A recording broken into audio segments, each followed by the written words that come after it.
All right. Good morning, everybody. Good morning. I'm Ronald Gordon with Texas in Color. And as everybody know in Texas, early voting already started here in Bexar County at 8 o'clock this morning. And there's already a long line from people telling me what's going on out there. So we have a treat for you today. We got a guest right here that's going to tell us all about what's going on, black voters in Texas. Thank you for joining us today. Um, Thank you for inviting me. I'm not sure I know about all Black voters in Texas, but hopefully I'll be able to shed some light on some of the critical component parts that we need to discuss. Okay, can you please introduce yourself and tell our listeners a little bit about the background and the work you're currently doing? Okay, my name is Dr. Annie Johnson Benefield. I'm a professor emeritus from Lone Star College after teaching there for 23 years.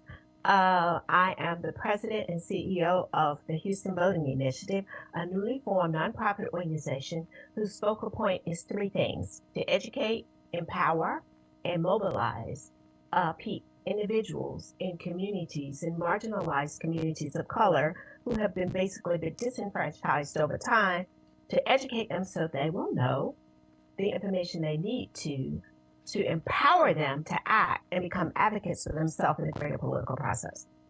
Okay, we know today is the first day of early voting. Yes, What are some factors that might influence voters to cast their votes during early voting? probably one of the most pronounced thing probably would be disinformation, listening to people, sometimes hearing that my vote won't count because of the electoral college, or some other that politics is not relevant to my life, things like that. These are some of the comments I've been hearing from some of the younger people if I've tried to engage them in terms of the registration process and talk about pledging to get out to vote. Those are some of the things that I've heard. The politics, I'm just concentrating on living my life and working and trying to get to the next step, and that politics is not something that's germane to me. Okay, have recent changes in Texas voting laws impacted black communities' ability to vote? What SB1 was the targeted strategic, as you maybe say, strategically targeted, or you could say surgical. And it primarily, well, I would start with probably after the voter ID. A photo ID is required to vote in Texas. It has one of the strictest photo ID that you have to present a photo identification. And the state will actually provide that piece of identification, but the supporting documentation you need to get the photo ID from them is you got to have a birth certificate or a marriage license or some other documentation that you would need to present in order to get that free document. So usually you have to pay money to get those pieces of relevant documents. And if you don't live here in the state of Texas, then you would have to try to get that document from some other place. And I can tell you about a personal experience when I was trying to get documentation from my own mother, that I didn't realize that she had lived in the United States for 80 plus years. And after September 11, you were required to have a photo ID to fly. So I flew to Alabama to try to facilitate that for her. We drove the 25 miles down to the State Department of Motor Vehicle, got there and said, here she is. What do we need to do? He said, do you have a birth certificate? We didn't have a birth certificate. So then we had to go to the county courthouse. No, the state health department. And then they had to go into vital statistic to get that document. We had to pay. Then we came back, hand the document to them. And they said, no, is this the name she wants on it? I said, no, she was married to my dad. And she said, well, we need a marriage license. Oh, wow. So then I had to go over to the county courthouse and purchase the marriage license. It was lucky. We were fortunate that she lived in that county all of her life. She had got married in that county. And so they had access to her record. So we paid for that, came back and brought it. And then the other catch-22, just to get the state issued ID, you have to pay for it. And because of her age, it would never expire because she was already in her 80s and she had lived all her life without having that piece of documentation. And so that was kind of disheartening that now that was required. Wow. Yeah, so it can be a hard story. And the other part, if you live in a rural county, You may go to the DMV, Department of Motor Vehicle, and they're not open that day. They're not open every day of the week in rural county. They will only have certain days and certain hours. We were fortunate that day because I didn't call in advance to check that they were actually open on the day that we went, but we were fortunate. We were able to drive to the locations and get the documentation and come back and get it done that day. But oftentimes, depending on where it's located in relationship to where you live, you may not be able to accomplish that task in one day. And you can't, because I went down to the renewal of my driver license, and so many people came in and wanted to see somebody. They had to make an appointment. Oh, yeah. It was like a week out. So there's nothing you could do right then and there now. At least I know here in Bear County that's how it is. But it's probably the same way throughout the state. In order to get Yeah. like a student, if you're not if you're eligible to vote as a high school student, they will not take your student ID. You have to have a No. state ID. You And have to have a state issued ID. They'll take a mhm, concealed handgun, your passport, your driver's license. If you're 70, they will take an expired driver's license. Just say, for example, you stop renewing your driver's license after you reach the age of 70 or whatever, then they'll take an expired driver's license for you. yeah, I think up to 4 years if I'm right. Hmm. Okay.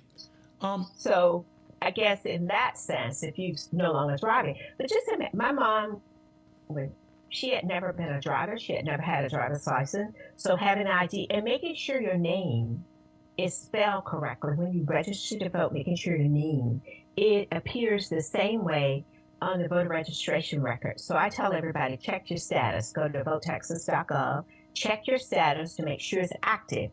If it says inactive, that means you're going to have a problem and that you might have to vote provisional. A friend of mine said she considered a provisional ballot a curse word because you have 6 days after the election to cure it. right. But how many people show up? And the only place you can cure it is at the county level office. You can't go any other place to cure it. You have to go to that office and present the supporting documentation in order to get it cured. So that's the only place you could do that. So if you try, I advise people to early vote because if there's a problem, you can find out what it is, identify the problem, and you can come back another day. Right. But Right. if you wait till election day, you will not have a lot of time. And most of the voters in Harris County, Texas, which is the largest, most populated county in Texas, as you well know, being from Bear County, that 70, last time when the election occurred, 70 some percent, more than 76% of the voters actually voted during early voting. And only a few people went to cast a ballot on election day. Mm, I like that.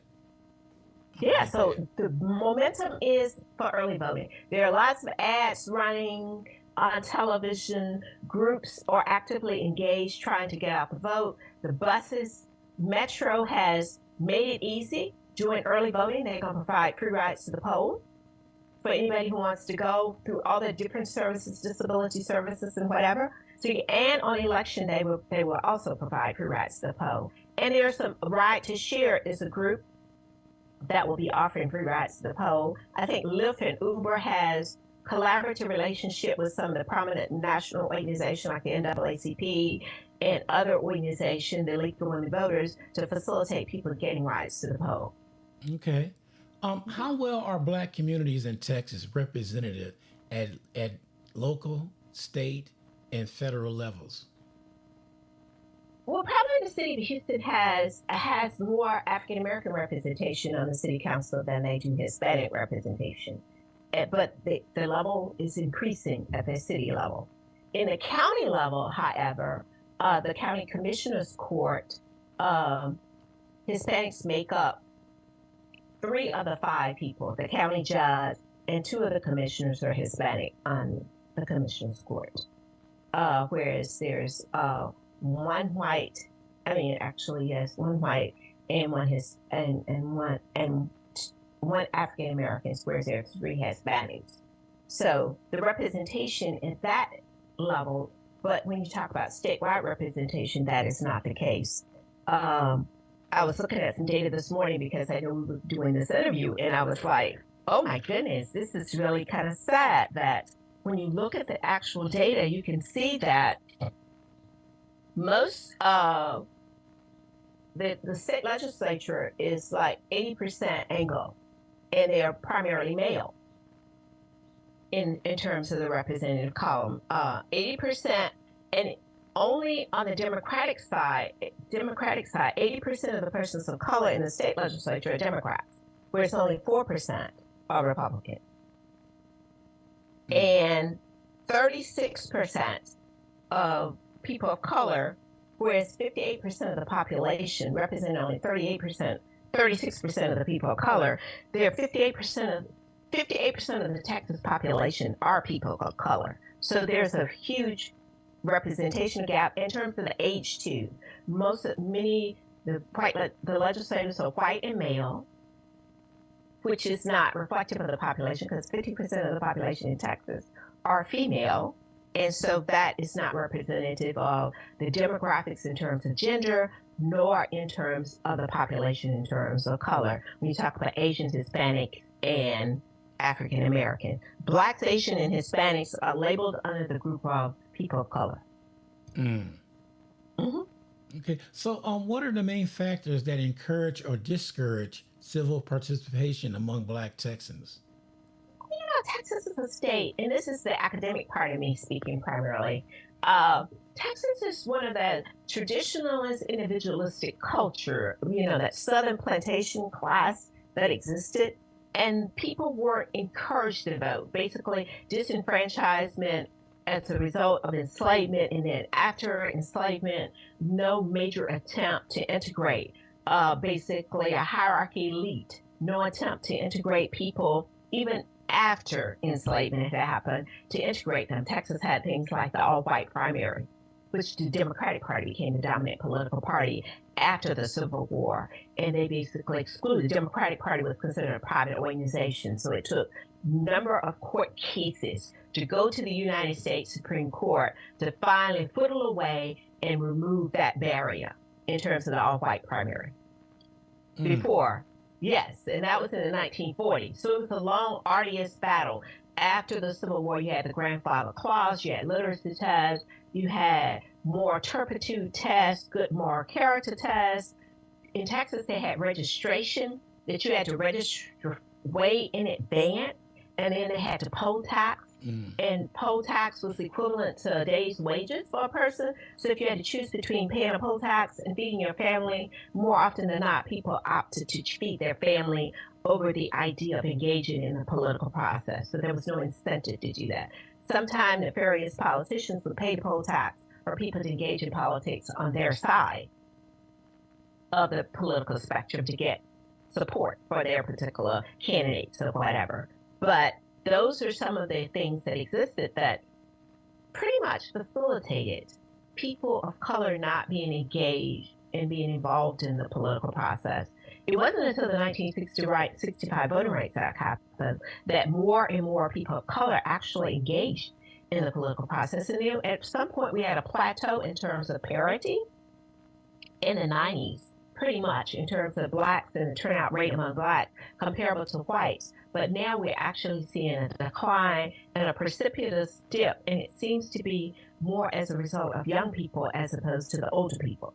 Older people still engage in vote. The 65 plus crowd still vote at 70%, with the 18 to 29%, and that was very reflective in the 2022 election, that you saw young people voting in other states like Arizona and Georgia and New Jersey, but that didn't seem, and in Michigan, but it didn't seem to translate here in Texas as well in terms of that particular group being activated and engaged in the political process. And I'm not sure whether it's because there are so many distractions or that people kind of feel that maybe the apathy level. Political scientists often talk about apathy is one of the main reasons, in that you have to really get somebody ginned up or excited about voting and participating in the political process, although it's the primary means in which people can engage, they have their voices heard.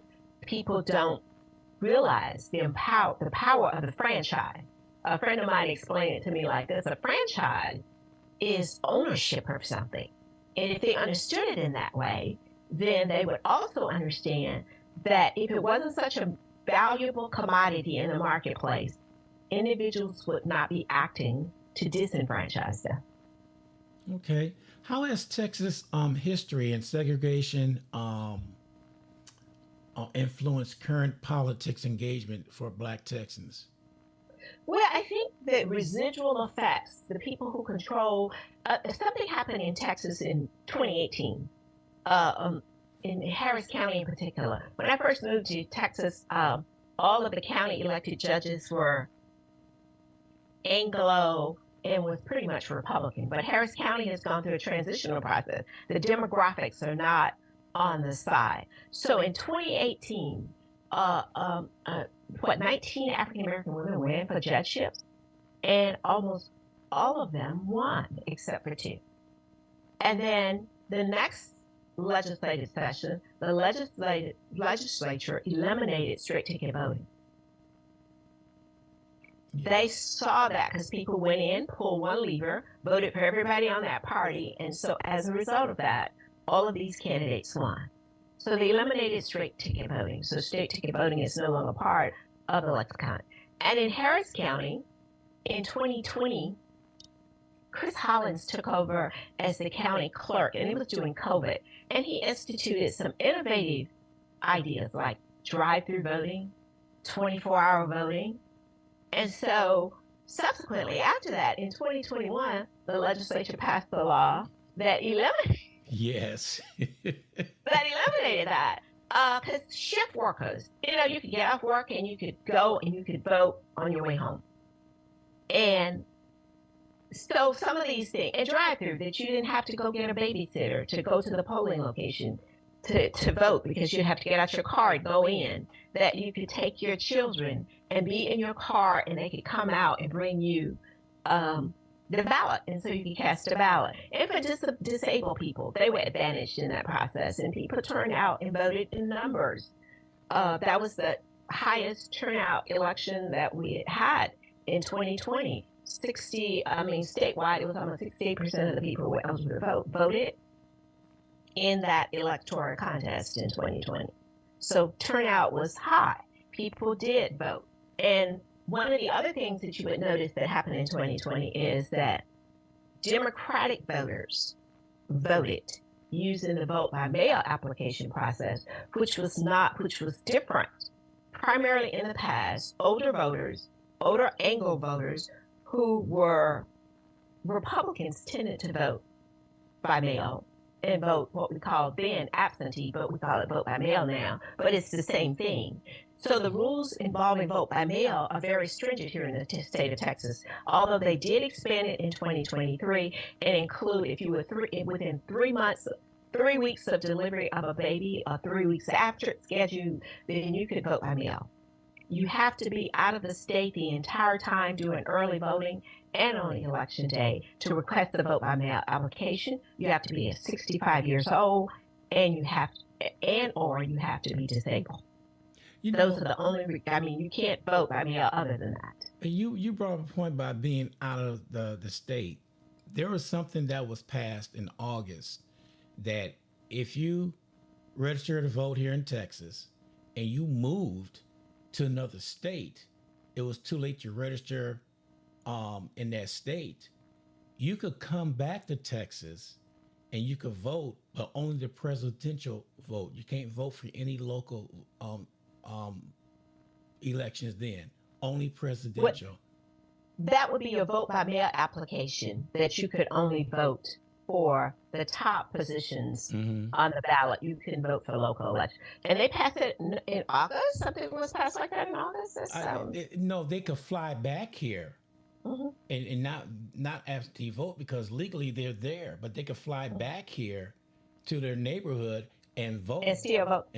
Vote, but only for presidential and not the local ones. And I'm trying to figure out, well, if they do that to say I moved out of state? When normally you're not supposed to, because we've been encouraging students to vote where they are. Yeah. unless their parents can afford to fly them back instead of the vote by mail application, instead of asking for a vote by mail application. If your parents can fly you back so you could vote during the early voting, there are 12 days of early voting. So if your parents can fly you back during that time period for you to vote, that's the most feasible way, as opposed to requesting a vote by mail application, waiting for it to arrive. And besides, if you're a freshman in college, it's a complex process. SB1, there are flaps that you have to sign, and you have to put the ID. And it's that either or. The recommendation is that you put all forms of ID you have on that flap to say if it's the last 4 digits of your social security number, your Texas driver's license, or an ID card, put it all there so there won't be any complications. Because one of the things were that you needed to put the form of ID that you used when you registered to vote. It wasn't up until 2003 that a form of identification was required for registering to vote. Prior to that, no form of identification was used to register to vote. And I have to admit that I moved here in 1998, and I was still trying to figure out what did I use when I filled out my voter registration application. I don't remember. That's been a very long time ago. Yeah. And that's when you vote by mail application, you need to put the same form of ID you used then on that application. And most people don't remember that. And besides, when people register to vote without any ID being required, and now all of a sudden that's not what's on file. And Texas is only one. Texas is 42 states allow you to register to vote online. Texas is not one of those. You can go fill out the application online, but then you have to download it, print it out, because Texas requires a wet signature, meaning you have to sign it and mail it in or drop it off. It does not take a digital signature, Adobe's digital signature. They do not accept that. It has to be a wet, authentic signature. So we were advising parents, if your child is about to go off to college and they're 17 years old and 10 months, go ahead and get them to register to vote. As long as they were 18 by the time the election day, go ahead and get them to register to vote in advance of them leaving, and then schedule a trip back, because most colleges have fall break. So now fall break is happening at many different schools. Fly them back, let them vote now, since early voting just started here in Texas. But across the country, lots of other states have had early voting going on for a while now. So, and from what I understand, Georgia set a record on its first year. I'm hoping that Texas can outshine them in turn. But we have more people than they have. So if just a fraction of the 18.6 million registered voters in Texas do early voting today, if we could get 10% of them, we probably would exceed that. Yeah. So, 18.6 million, almost 18.7 million registered voters in the state of Texas. That's a lot of registered voters. Yeah. That's political impact and political power in the electoral contest. Because the interesting part that happened in 2022 is that more people stayed at home than went out to vote. It's registered voters. People who registered did not cast a ballot in 2022. There was 2.5 million registered voters in Harris County. Of that, only 1.1 million of them voted. And actually, about 800,000 of them voted prior to. About 300,000 people showed up on the election day and actually cast a ballot. So 1.4 million people stayed home and didn't vote at all in 2022. And they were registered, so they had vested something by registering, but they did not go to a polling location and vote. So there are lots of ads on television. The Houston Voting Initiative have on our social media page, Why I Vote. People have been kind enough to do that. We sponsored a Get Out the Vote competition on college campuses, Houston Community College and Lone Star College. Unfortunately, we didn't get any submissions from Houston Community College, but we got 15 submissions from Lone Star College.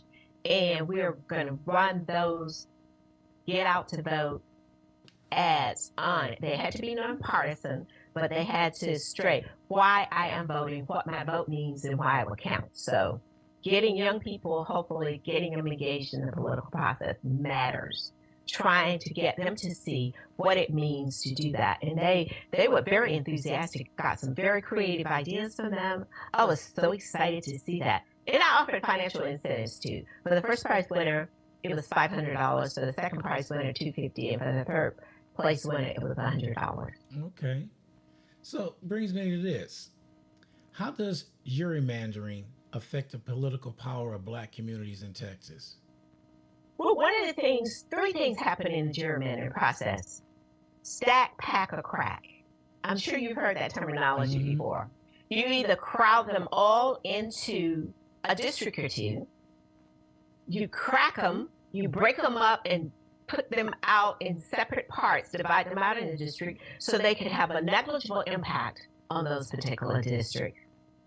Or, and, so that's the packing, the cracking, and the stacking them on top. And so it negates the influence and the impact on the political power that people of color can exercise, because there's not enough influence that they can exert. Because if you put everybody in, say, okay, you have 31 senatorial districts, and you put all the black people in two, then what? 29 districts are Anglo primarily, and you've got two that's African American. That's no political power at all. And the same thing happens in terms of representative district too, legislative district in terms of the House of Representatives. If you stack, pack, and crack all of them into these districts, then you negate any political influence, and therefore the person who runs for elective office does not have to vie for their vote at all. That means they don't have to have a platform that's conducive to issues that affect African American. They can appeal to the individuals that they want to vote for them, and therefore not appeal at all to people of color who are in that district. And that accounts for Hispanics and Asians as well, Native American. Texas has about 1.2% of the population is Native, that you can appeal to them. They don't have any influence with the legislator. Since the overwhelming members of the legislature are white, Anglo, and male, they get to totally dominate the political agenda, the issues that matters to them most. And as the changing demographics are happening in the state, Texas is a majority minority state now, that more of the people, Hispanics makes up the largest population group, and then Anglos next, and then African Americans. And if you combine the number of African Americans and Hispanics, they make up the majority without any fanfare. But statewide, in terms of the executive level of government, you have no Hispanics or African American or Asians at that level in terms of the statewide executive leadership across the state. And in terms of the court system, that are the Supreme Court positions in this criminal court of appeals position, for the most part, there's no representation by individuals or minority groups on that representation. So no. And a few years in response to that, what happened in 2018, in 2019, when the legislators subsequently met, they changed the rules for judicial qualifications as well. Adding more qualification. The only constitutional amendment that failed the last time was the one that they were going to raise the age for judges, that they'll be able to serve until they were 75 instead of 70, because they need that judicial experience. That was the only constitutional amendment that failed, because that was going to keep people who were already there, who had been there a long time, in place. So people did vote against it, which was interesting. I was like, why was that the catalyst? But that was only one of the 14 constitutional amendments that failed. That was said no. Everything else passed overwhelmingly without any fanfare, which was curious to me. But making sure that these judges could serve longer means the consolidation of power and not giving way to the changing demographics in the state. So the changing demographics. The last time I looked and checked the numbers, and they might have changed slightly since then as a former educator, about 83% of the judicial petitions across the states were Anglo. About 13%, 14% was Hispanic, and about 3 to 4% was African American. So the representation, who are you going to go into court? Civil court, criminal court. Who are the judges? Who's going to render the decisions about you? Right. Well, how can local leaders and policymakers support fair access to voting for all marginalized communities? Well, Fair Vote is a group that's been advocating for having independent commissions to draw the district line when redistricting take place every 10 years after the census, having a neutral, nonpartisan group be the arbitrators in terms of drawing the district line and trying to negate the impact of politics. In other states, in California, they've done that, and in some other states around the nation, they have actually included that. But here in Texas, they have a legislative redistricting board. And in 2010, when the legislature seized power and tremendous gains were happening, the Republican Party gained control. Well, they already had control, but they gained greater numbers of control in 2010. And so when 2020 happened, they were able to consolidate. Basically, you're able to consolidate the power for another 10 years. You're in power. You're able to draw the lines to facilitate your power in spite of the growth that took place. So from 2010 to 2020, the state of Texas gained 2 additional legislative districts. Their representation, they have Texas's second most populated state. It has 40 electoral college votes, which is reflective of 2 senators and 38 House seats. And so they drew those 2 districts specifically not to take into account the rapid growth of the Hispanic population, which would have engendered the idea of creating a seat specifically, at least 1 seat. That was not the case, that they were actually created to make 2 more solidly Republican districts to actually take place. And so the delegation from the state of Texas and the state legislature at the national level is predominantly. But a miscalculation took place in Collin County because that was considered a very Republican district outside of Dallas. That area had been considered red. Collins Ulrich ran for it and he won it against the Republican, and he won that district. He won that seat, which changed it. And the population grows in the way the power is growing and the population is growing. If you gerrymander seats, then it doesn't take into account when you go to the ballot box the changes that are taking place, because you crafted the lines in the district in such a way that only people that a diehard entrenched person of your party is going to win that seat. I don't know whether you ever remember this, Mr. Gordon.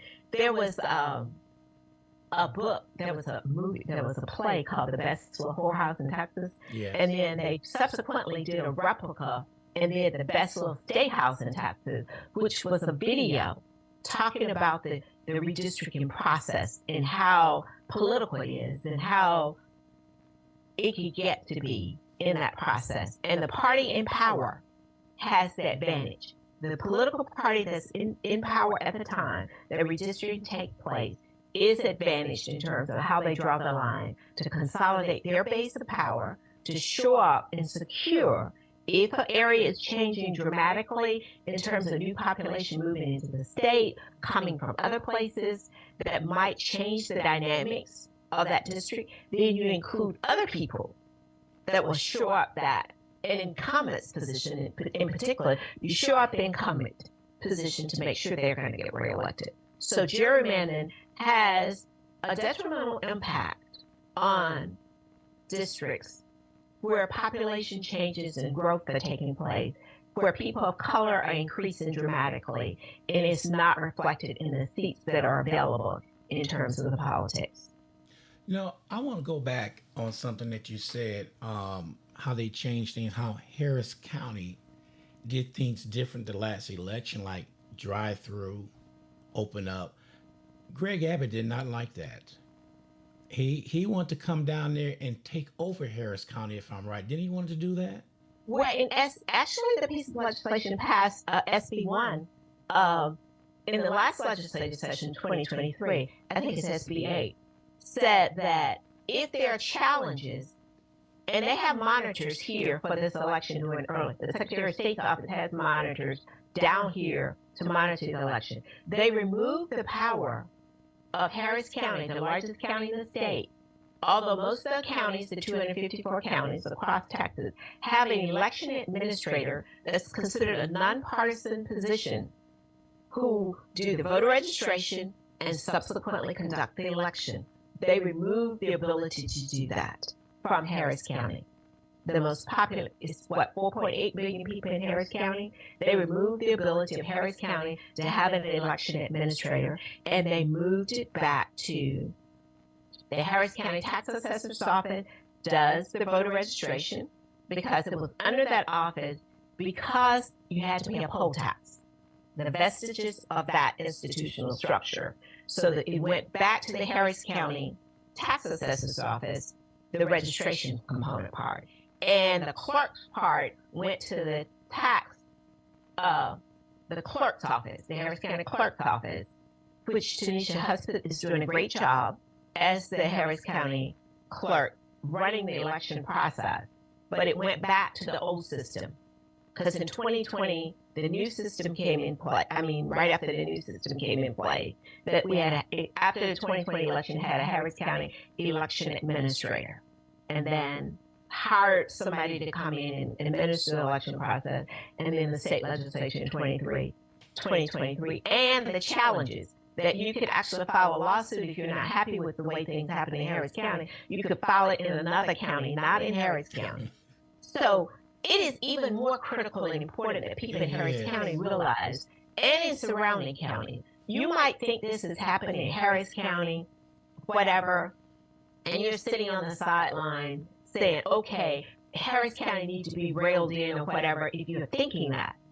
But the reality is, if the state legislature has the power to do that to Harris County, the most populated county in the state, they can do it to your county too. If you're sitting there thinking, I'm absorbed, I'm not involved, it's never going to happen to me, it can happen in other counties as well, to take away that jurisdictional powers and allow them some latitude in how they run their election process and being able to take over the election process. The law went into effect so that they could be able to take over and have to reorder or to actually have some elections redone. So let me ask you something. This right here, I am an election judge in Bexar County. And we ran across something in our training that's out there now. The ballots are pre-numbered already. Mm-hmm. And so when somebody come to vote, they could pick which ballot they want, then they print it and send them on to go vote. Okay. I think that was something happened down in a city. I don't know what city it was, that somebody found out who voted for who by, it was a loophole somewhere. They was able to find that information. So this is their way of saying, we're going to stop this so people could pick their ballot and then vote. Number one, my opinion, that's going to slow things down. Number two is you're going to have somebody come up there going to think, now, wait a minute. Why have to pick a ballot? What's wrong with the ballots? You're going to have those thinkers like that. And so I'm looking at this in training. I'm trying to figure out, what are y'all doing? What was wrong with the old system? So they finally But somebody did expose. Yes, they did. Somebody did expose. They were able to discern. They were able to pretty much match and know exactly how people had voted based on the supposedly this overly effort to transparency, because the groups like True Vote has been questioning and challenging people's registration, and sometimes you don't even know your registration has been challenged. But yes, that people were able to closely match, especially in small communities and small areas. It's easier to do that because you have so few ballots being cast that you will know exactly how people vote, and the integrity and privacy of your vote should still be maintained. So this was an effort of, allegedly, to improve the integrity of the system. But sometimes you create a system with all the transparency, allegedly, that causes another problem, an unintended consequence that happens in the process. And I think that's what happened. And so they have a slew because we use the machines that you get it's a blank sheet of paper. I mean, and you have to, once you cast your ballot, you print it out, you take it, and you put it into the machine. You feed it into the machine here. Right. That's what happens with the machine here. So you're telling me that they have sheets of paper and that you just pick a sheet and take it with you? No. You pick which one, and then you hand it over to the clerk. The clerk will put it in a printer to print your ballot. Then you go vote. But isn't that going to delay the tabulation process or delay and make the lines longer because you're waiting for the next person? Yes. And especially if it's really busy. That's what I brought up. So normally we get out in 2020, we were out of there by 8:30. You know, line calmed down. We were out. Once we did everything we had to do, was out by 8:30. I'm looking at being out by 9:30, 10 o'clock now, because the line's going to be long.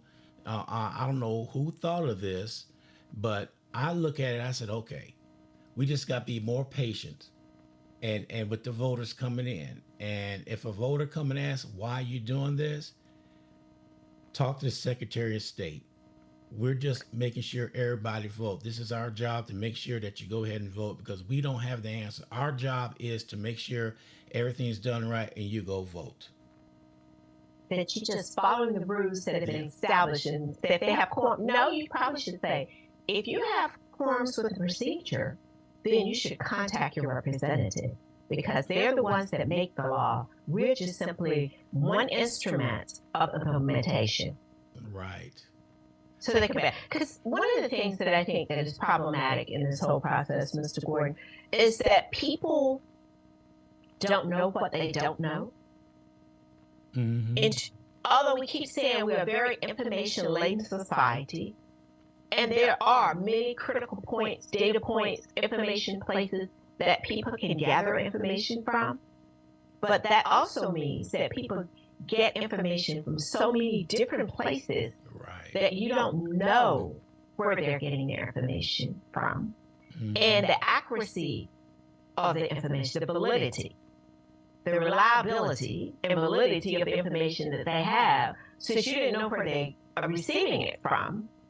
Because one of the things in response to that is that if something is printed on your ballot or marked is on your ballot, then it's been compromised. That's something that's circulating on the internet right now, saying if there is something already on your ballot, then R or D or something, then you need to turn it back in and ask for another one that doesn't have anything on it. So you can feed into the fears with misinformation, not deliberately trying to mislead people, but disinformation is a deliberate, malicious attempt to get people to believe something that's not true. And that seems to be easier because all these data points, somebody putting a TikTok video on and telling people stuff seem to carry a lot more weight, which is interesting to me, than something that. So what's considered a reliable source of information? So where do you send people to? People believe, it's kind of like this, not disparity, it was a commercial that used to run on television, and it involved State Farm. And the woman was introduced to, this is my boyfriend, a French model. And you were sitting there saying, what? Because she met him on the internet, and he said he was a French model, and she believed that. And you're sitting there looking at him and looking at her saying, there's no way this guy could be a French model. Yeah. But what people want to believe, they believe it. And so you don't know how to cross that barrier. And in the African American community, oftentimes people are, well, not just in the African American community, across community, low information voters, people who don't have a lot of information about the election, then you can explicitly target them with specific information to make them believe something. And if they hear it 3 or 4 times, even if it's a lie, they will believe it because they would say, there's no way they'd keep saying this if it wasn't true. Yeah. But the reality is they will keep saying something that's clearly not true, and people tend to believe it. And as in political ads that are being run, in terms of the candidate's freedom of speech, the candidate quite literally can say anything. You can't challenge it. You can't do a fact check. You can't do a clarification. It is what it is. And so the public does not have the ability to discern. It takes work to become a politically engaged person. It takes work to be a politically informed person, to have the information you need to make decisions, period. And so here in the Houston area, the Houston Landing put out something on their digital platform telling people exactly what each position that's on the ballot entails, and then the candidates. It didn't endorse a candidate. The Houston Chronicle, on the other hand, put out, they do endorse candidates, and their voter guide, they endorse candidates, and they tell you why they endorse this candidate over somebody else. So I tell people, and then I also look at the League of Women Voters Guide. I'll go to 411 and look and see who the candidates are, their position on the issues in terms of the questions that was asked of them, and use that as a guideline before you choose the candidate. And look at your ballot. Go online to your respective website for your county official. Look at your ballot to see who's on your ballot. Don't wait till you go into the polling location. Yeah. Because you have no clue if you wait till you go into the polling location. Who's on your ballot? Period. And Harris County was very good, and in fact, they put out some sample ballot. At an event they came to at the college last week, they had sample ballot. They had every candidate, every race on the ballot, and it was like 19 pages. And I said, don't be afraid, because that's not your actual ballot. But Harris County ballot tends to be longer than any other ballot, from what I understand, in the state. So it's going to be 5 to 7 pages. So do your homework before you go. Yes. Go to the library or community center, pick up a copy of the voter's guide. If you have a printer at home, you can print out your ballot and check that, you would have already selected who you're going to vote for, and you can take it in with you. You can only take paper. You cannot take an electronic device in to look at during the voting process. Exactly. And so arming people with information so they can be empowered to make decisions in advance. And get with a group of friends. Do some research. I have a friend here. They get together and they do the research in the judicial election. Who are the candidates on the ballot in judicial? And each one of them, a group of them, and they all take a set number, and they check the Bar Association rating and ranking, the Trial Lawyers Association. They go out and look and do research on the candidates, and to make sure that they vote all the way down the ballot. Because people think the most important races in the presidential contest. It's the local. No. It's the local people, your county attorney, your county sheriff, your county district attorney that makes decisions critical to your community. These are the people, and the judges, the civil court judges, so if somebody sue you, and the criminal court judges that you might have to go before because of something that happened. So know who those people are and try to make sure that this lady said, someone that automatically make a decision about you based on your name, you don't want that person to be the person that you vote for. Amen. Well, young lady, so informative. I'm getting people coming back saying this interview is so informative, and I really do appreciate you taking the time out.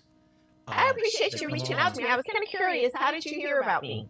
I was curious about that. Well, I got some people on staff who goes out and they find people to get on the show. Okay. I think they reached out to you because early voting started today, and we need to know all this is going on, because you have really teach me some things already that I did not know. And that's good. And I will use what you told me to tell somebody else what's going on. I say, if you don't believe me, look at the interview. It's on YouTube.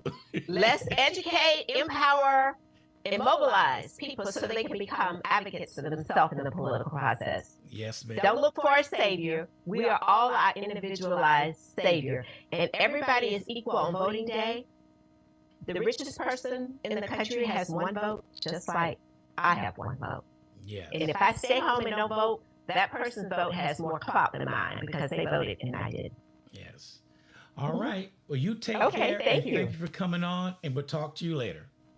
Thank you. All right. Bye-bye. All right. Thank you. Goodbye.